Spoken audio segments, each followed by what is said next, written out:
Senhor presidente, senhores deputados, mais uma vez o nosso país aparece nas manchetes dos jornais do mundo inteiro com uma notícia negativa.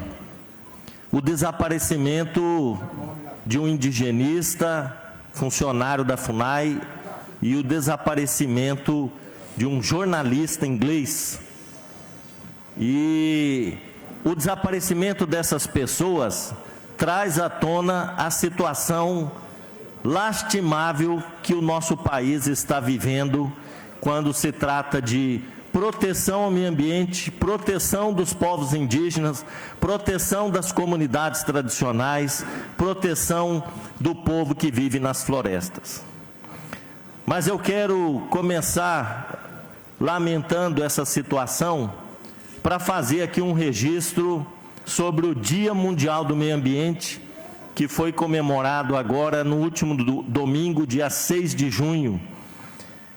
Comemoramos o Dia Mundial do Meio Ambiente, que foi instituído em 1972, durante a Conferência das Nações Unidas sobre o Meio Ambiente em Estocolmo, pela Organização das Nações Unidas, a ONU, que passou a ser comemorado em todo o mundo, e com o objetivo principal de chamar a atenção de todas as esferas da população, de todos os países, para os problemas ambientais e para a importância da preservação dos recursos naturais que até então eram considerados por muitos inesgotáveis.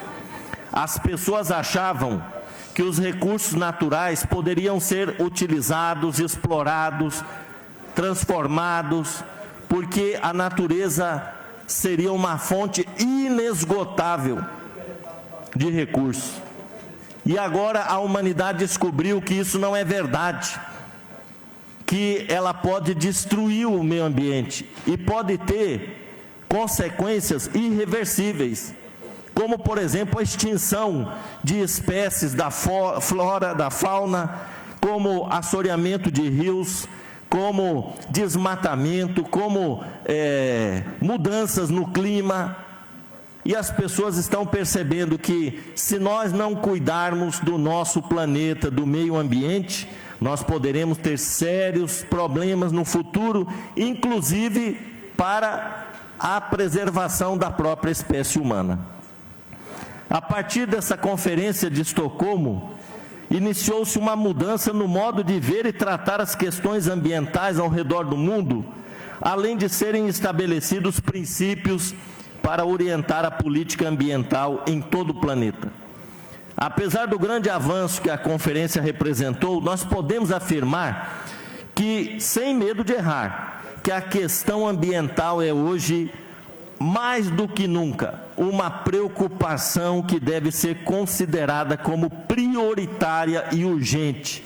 Essa é uma pauta que tem que estar na ordem do dia em todos os momentos e em todos os países, devido aos graves problemas que temos enfrentado, como as mudanças climáticas, o aquecimento global, os desmatamentos, a escassez de água potável já em várias regiões do mundo. Uma amiga minha que é voluntária do Fraternidade Sem Fronteiras chegou da África e chegou horrorizada com o que ela viu lá, a escassez de água potável. As pessoas na África, em determinadas regiões, têm que caminhar quilômetros para buscar um balde de água, para limpeza, para cozinhar, para beber. Uma tragédia ela relatou nessa situação da falta de água potável. Poluição do ar, poluição das águas, as queimadas, uso indiscriminado de agrotóxicos, a extinção de espécies da fauna, a poluição dos oceanos, entre outros tantos problemas. Atualmente, existe uma grande preocupação em torno do meio ambiente e dos impactos negativos da ação do homem sobre ele. A destruição constante do habitat e a poluição de grandes áreas, por exemplo, são alguns dos pontos que exercem maior influência na sobrevivência das diversas espécies.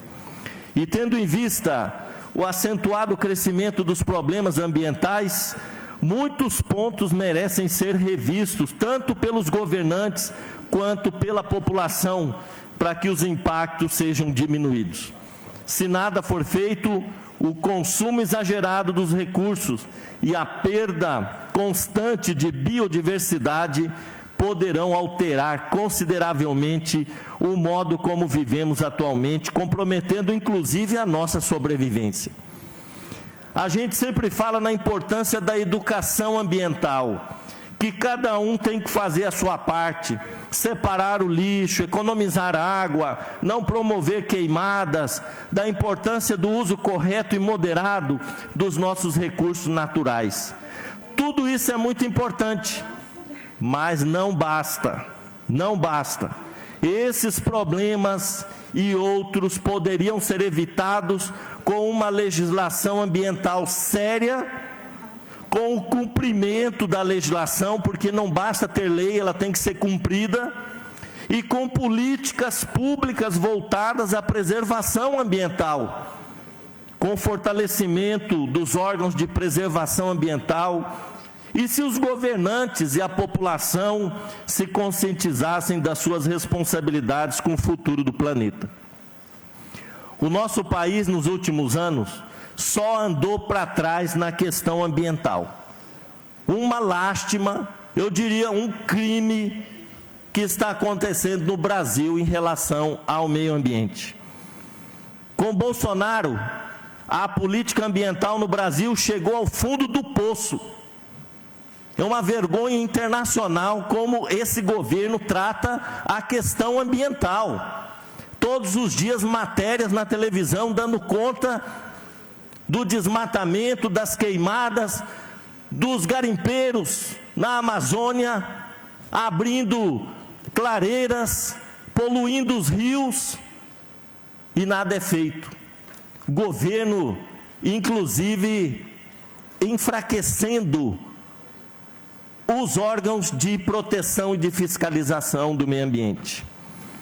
O Brasil chegou ao fundo do poço na questão ambiental, um desastre, eu diria mais, um verdadeiro crime de responsabilidade. Já em janeiro de 2019, quando o Bolsonaro tomou posse, o governo começava a colocar em prática a política de anistia a criminosos ambientais, que resultaria em recordes de desmatamento da Amazônia e do Cerrado. Em fevereiro deste ano, o desmatamento na Amazônia disparou 30%, e é o pior índice da década. Nunca é demais lembrar que o ex-ministro do Meio Ambiente desse governo, Ricardo Salles, disse que o governo deveria aproveitar a pandemia para deixar a boiada passar. O que ele queria dizer com isso? Flexibilizar a legislação ambiental, deixar a boiada passar, para, inclusive, flexibilizar licenças ambientais, fazer o que o deputado Paulo Duarte estava dizendo aqui, plantar soja no Pantanal, plantar cana, desmatar a Amazônia para criar gado. Essa é a lógica, essa é a política desse governo. Esse ministro Ricardo Salles, que propôs deixar a boiada passar, tempos depois teve que renunciar ao cargo, acusado de envolvimento em um esquema de tráfico internacional de madeira. Nunca existiu uma pasta de meio ambiente cuja missão é destruir a própria pasta. Nunca teve no Brasil um ministro do meio ambiente com o objetivo de destruir o meio ambiente e não de estabelecer uma política de preservação. É esse o ponto que nós chegamos no Brasil. Ontem, assistindo ao noticiário, chegou a doer o coração de ver as imagens do garimpo ilegal na Amazônia.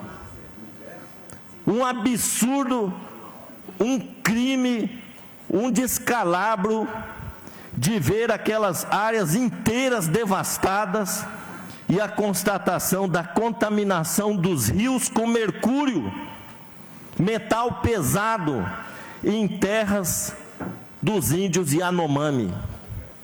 Inclusive, um ambientalista denunciou que esse mercúrio está descendo rio abaixo e vai chegar em importantes cidades abastecidas por esses rios contaminados de mercúrio. Procurem pesquisar o que significa ingerir mercúrio para o ser humano. O que será das comunidades indígenas, dos povos tradicionais, dos povos da floresta, que vivem desses rios da pesca, que estão ali há séculos nessas regiões e hoje estão à mercê dos garimpeiros, dos madeireiros e de outros que vão para lá, numa terra hoje sem lei, sem fiscalização. A Amazônia está virando um palco de bandidos, de exploradores de madeira ilegal, de garimpo, não tem fiscalização. Ontem nós vimos o Procurador-Geral da República, que para mim já deveria ter sofrido um impeachment, porque não cumpre com as suas funções, com as suas responsabilidades como Procurador-Geral da República. A Polícia Federal do Brasil batendo cabeça quando foi falado do desaparecimento dessas pessoas. Vamos investigar, estamos investigando. Nada foi feito, na verdade. Por que não se coloca o Exército para cuidar da região da Amazônia, quando o governo fica brincando de fazer golpe de Estado, querendo utilizar o Exército brasileiro para ameaçar a nossa democracia? Essa seria uma função do Exército brasileiro, cuidar do nosso território, defender o nosso território, defender a Amazônia, defender o Pantanal, defender o Cerrado, contra todas essas invasões, essas ilegalidades que estão acontecendo. Foi triste ver aquelas imagens ontem, a contaminação por mercúrio dos rios e o povo Yanomami sofrendo essas invasões constantes, um absurdo. E para agravar ainda mais a situação, a notícia do desaparecimento do jornalista britânico Dom Phillips e o servidor da FUNAI, Bruno Araújo Pereira, quando se deslocavam de barco pelo rio Itaquaí, após uma visita à terra indígena do Vale do Javari, no Amazonas, território que tem sofrido com invasões de caçadores, pescadores, madeireiros e garimpeiros. É muito triste o que está acontecendo no país. Pantanal, ontem, logo em seguida essa reportagem, nós tivemos uma reportagem sobre o monitoramento, deputado Evander, no Pantanal, deputado Paulo Duarte, a instalação de câmeras, que vão monitorar uma determinada região grande do Pantanal contra os incêndios. Nós estamos chegando agora, à época da seca, e o que aconteceu ano passado? 23% do Pantanal queimou, foi devastado pelo fogo, e nós não podemos permitir mais isso. Eu acho que foi uma medida muito importante essa, de instalação dessas câmeras que vão fazer esse monitoramento, e elas conseguem, numa distância bastante grande, identificar focos de incêndio. Como nós estamos chegando nesse período crítico de seca, é muito importante essas ações preventivas, que o Estado, o IBAMA, o IMASUL se organizem, a Polícia Florestal, no sentido de ficarem atentos a possíveis focos de incêndio e não deixar que isso se alastre, para que não aconteça de novo o que aconteceu no ano passado. Porque Pantanal vai demorar bastante tempo para recuperar aquelas áreas que foram queimadas, que foram devastadas, e nós precisamos utilizar toda a tecnologia, toda a logística, toda a inteligência para justamente cuidar desse que é um patrimônio do nosso país.